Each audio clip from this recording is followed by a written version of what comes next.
Hello anh em, và đây là cái dự án iStack của mình. Mình đã hoàn thiện nó sau một thời gian rồi nhưng mà vẫn chưa làm video cho anh em.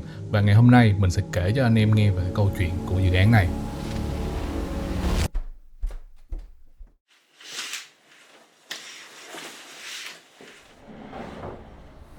Mình là một người yêu thích kỹ thuật và công nghệ như bao người anh em khác.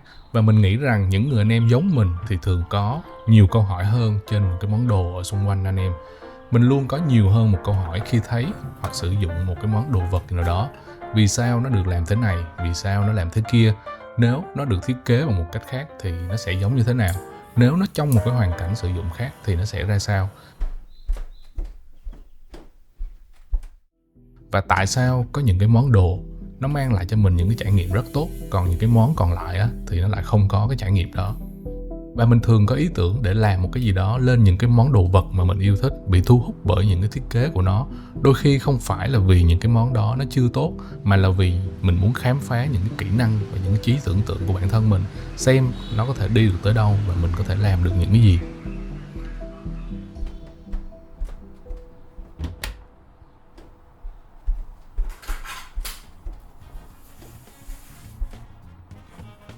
Và mình tự hỏi, nếu có một cái món đồ công nghệ nó đã được sinh ra và có vẻ như là nó phù hợp với tất cả mọi người, thì có làm mình ngừng những cái suy nghĩ giống như vậy và ngừng làm những cái điều tương tự. Và chiếc Mac Mini M4 là một cái máy tính để bàn tuyệt vời, nhỏ gọn, hiệu năng cao và có một cái thiết kế rất là đẹp. Có rất nhiều ý tưởng được xuất hiện khi mà cái con Mac Mini này ra đời, từ những cái phụ kiện đến phần cứng, và mình cũng không phải là người ngoại lệ.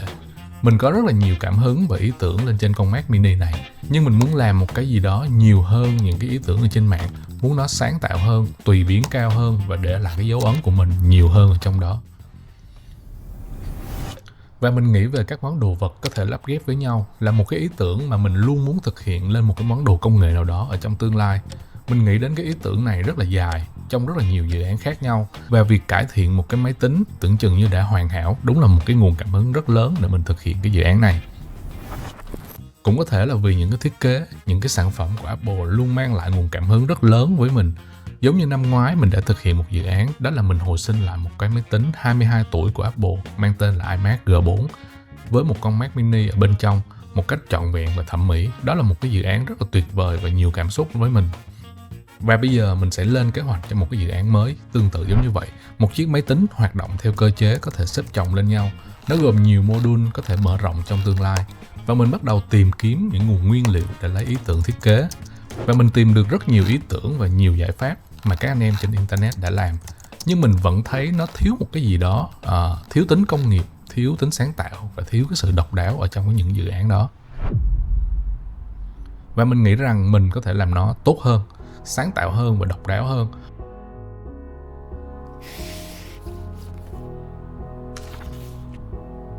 Mình luôn có cảm hứng với những cái món đồ có thể lắp ghép được, những thiết kế cũ kỹ nhưng mà đầy tính thực dụng.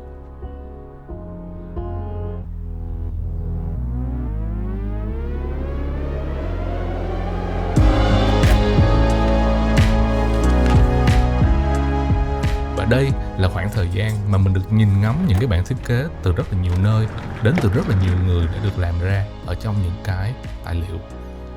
Nó là một nguồn cảm hứng rất là tuyệt vời để mình tham khảo.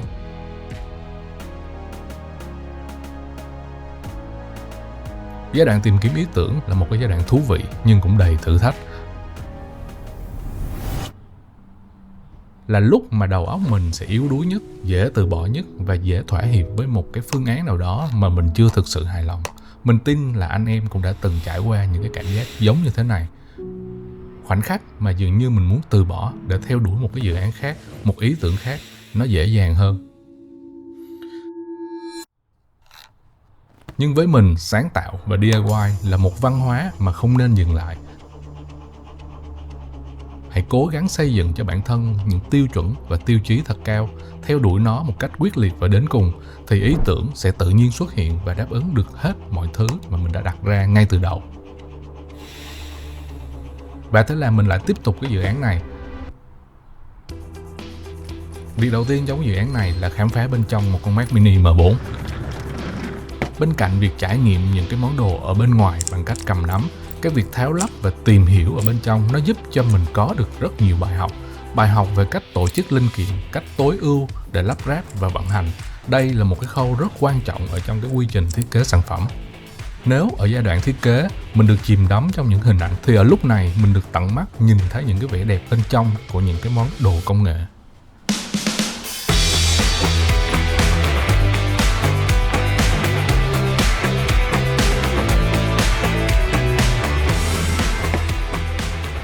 Và với sự phổ biến của công nghệ in 3D ngày nay, mình rất dễ dàng để kiểm tra và thử nghiệm các cái mẫu thiết kế của mình một cách nhanh chóng.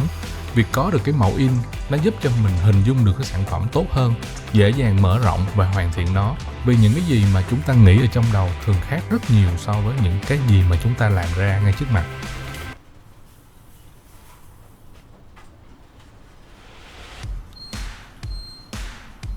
Mình có thể dành một ngày để vẽ lại một đường thẳng, để tìm kiếm một cái nơi nào đó để phù hợp cho cái đường thẳng đó, hoặc để cố gắng điều chỉnh một cái góc vát để nó không quá nghiêng ở ngoài thực tế. Đó là một trong rất nhiều trải nghiệm anh em có được trong cái quá trình làm ra một cái món đồ DIY. Nó thú vị và giúp mình tiến bộ qua những dự án anh em làm ra.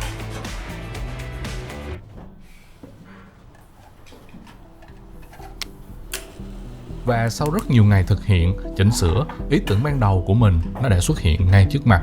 Một chiếc máy tính nó hoạt động theo nguyên lý xếp chồng lên nhau, dễ dàng thay đổi công năng và hoàn cảnh sử dụng. Với mình nó là một cái điều rất là tuyệt vời.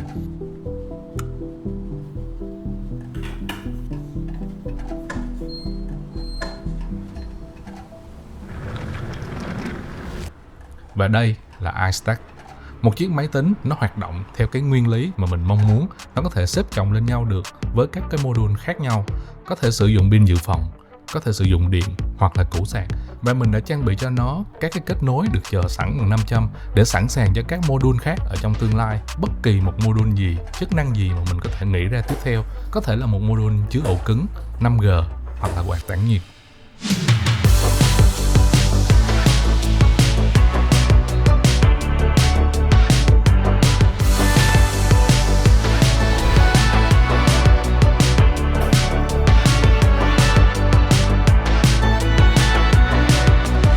Và đó là câu chuyện về dự án iStack mà mình muốn chia sẻ đến anh em qua cái video này.